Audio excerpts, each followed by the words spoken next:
Tokiko ekintza jasangarrirako eta Euskadi 2030 agendarako akordio berria aurkezteko Gipuzkoako topaketa ospatu dugu gaur Zarauzko modelo aretoan. Bertan, Zarauzko udalak martxan jarri duen Zarauz 2030 agendaren ibilbidea aurkeztu ahal izan dugu. Ezinbestekoa da zarauztar guztion parte hartzea helburua betetzeko.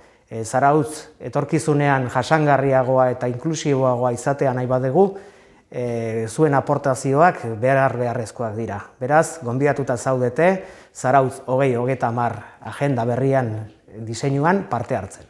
La Red Udalsarea 2030 impulsa todo lo que tiene que ver hacia la sostenibilidad en Euskadi. El protagonismo es de los propios municipios.